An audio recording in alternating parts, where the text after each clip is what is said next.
नमस्कार दोस्तों। अब हम रासायनिक समन्वय तथा एकीकरण पाठ के कुछ सब्जेक्टिव प्रश्न करेंगे। पहला प्रश्न, निम्नलिखित की परिभाषा लिखिए। बाह्यस्रावी ग्रंथियां, अंतःस्रावी ग्रंथियां और हार्मोन।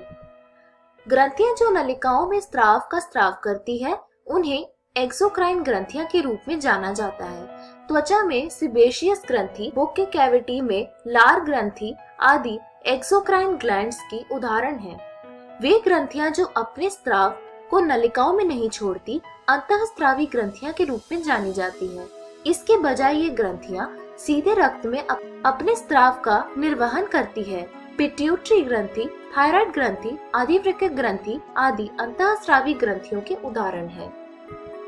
हार्मोन रासायनिक संदेशवाहक होते हैं जो जीवित जीवों में शारीरिक प्रक्रियाओं का नियंत्रित करते हैं। वे विशिष्ट कोशिकाओं, ऊतकों या अंगों पर कार्य करते हैं जिन्हें लक्ष्य कोशिका या ऊतक या अंग कहा जाता है।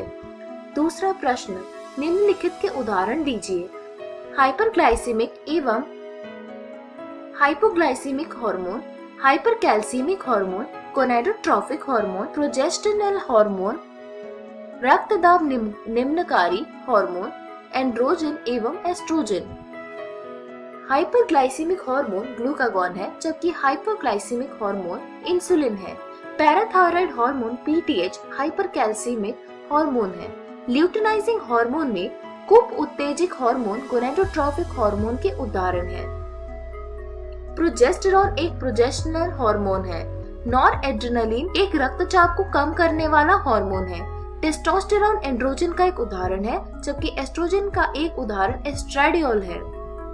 तीसरा प्रश्न, निम्नलिखित विकार किस हार्मोन की कमी के कारण होते हैं? डायबिटीज, गॉइटर और क्रेटिनिज्म। डायबिटीज मेलिटस को हार्मोन की कमी के कारण रक्त में असामान्य रूप से उच्च ग्लूकोज स्तर की विशेषता होती है, जिसे इंसुलिन कहा जाता है। गॉइटर को शरीर में थायरॉक्सिन हार्मोन की कमी के कारण थायराइड ग्रंथि की असामान्य वृद्धि की विशेषता है। शरीर में थायराइड हार्मोन की कमी के कारण बच्चे में विकसित विकास की विशेषता है। एफएसएच की कार्यविधि का संक्षेप में वर्णन कीजिए। कूप उत्तेजक हार्मोन एफएसएच पूर्वकाल पिट्यूटरी के पास डिस्टेलिस क्षेत्र द्वारा स्रावित होता है। यह मानव शरीर के विकास और प्रजनन प्रक्रियाओं को नियंत्रित करता है। अंडाशय में एफएसएच डिंब ग्रंथि कूप की वृद्धि और परिपक्वता को उत्तेजित करता है। जैसे जैसे कूप बढ़ता है और परिपक्व होता है, यह एक निरोधात्मक हार्मोन को अवरोधक के रूप में जाना जाता है, जो एफएसएच उत्पादन की प्रक्रिया को समाप्त करता है। एफएसएच की कार्यवाही कूप उत्तेजक हार्मोन डिंब ग्रंथि सेल झिल्ली और मौजूद अपने विशिष्ट रिसेप्टर्स के लिए बाध्य करके अपना प्रभाव पैदा करता है। एफएसएच हार्मोन को उसके रिसेप्टर से बांधने से हार्मोन रिसेप्टर कॉम्प्लेक्स का निर्माण होता है। इस परिसर के गठन से डिंब ग्रंथि कूप में जैव रासायनिक परिवर्तन होता है, जो डिंब ग्रंथि में मौजूद होता है। डिंब ग्रंथि के रोम परिपक्व होता है और निषेचन के लिए फैलोपियन ट्यूब में एक परिपक्व डिंब छोड़ते हैं।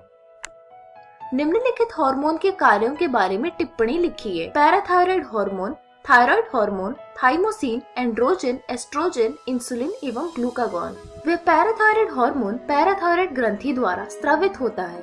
इसका मुख्य कार्य रक्त में कैल्शियम के स्तर को बढ़ाना है।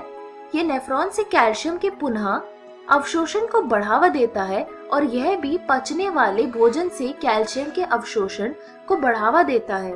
इसलिए यह शरीर के कैल्शियम संतुलन बनाए रखने में महत्वपूर्ण भूमिका निभाता है। थायराइड ग्रंथि द्वारा थायराइड हार्मोन जैसे थायरॉक्सिन, ट्राइआयोडोथायरोनिन और थायरोकैल्सिटोनिन को स्रावित किया जाता है। थायरॉक्सिन शरीर के बेसल चयापचय दर को बनाए रखता है और कार्बोहाइड्रेट, वसा और प्रोटीन चयापचय को नियंत्रित करता है। थायराइड हार्मोन द्वारा पानी और इलेक्ट्रोलाइट संतुलन भी बनाए रखा जा सकता है।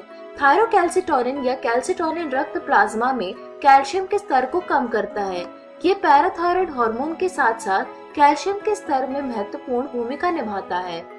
थाइमोसिन को थाइमस ग्रंथि द्वारा स्रावित किया जाता है। ये संक्रामक एजेंटों के खिलाफ शरीर की रक्षा करने के एक प्रमुख भूमिका निभाते हैं। ये टी लिम्फोसाइटों के भेदभाव में मदद करते हैं और एंटीबॉडी को प्रजनन को भी बढ़ावा देते हैं। इसलिए यह कोशिका मध्यस्थता और विनोदी प्रतिरक्षा दोनों प्रदान करते हैं। थाइमोसिन्स भी सेक्स ग्रंथियों के विकास में मदद करता है।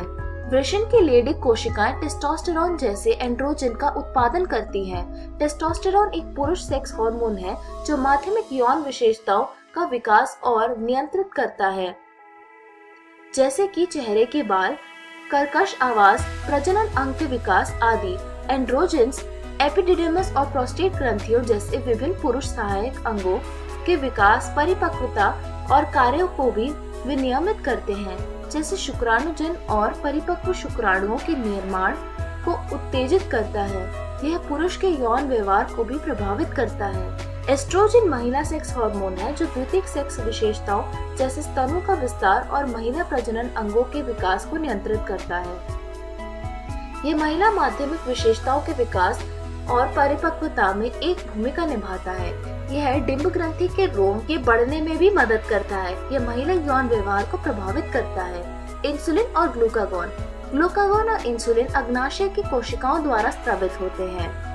वे शरीर में रक्त शर्करा के स्तर को नियंत्रित करते हैं। अल्फा कोशिकाएं ग्लूकागॉन का स्राव करती है जो शरीर में एक सामान्य रक्त शर्करा स्तर को बनाए रखती है, जबकि बीटा कोशिकाएं इंसुलिन का स्राव करती है जो यकृत में ग्लाइकोजन के भंडारण को नियंत्रित करता है।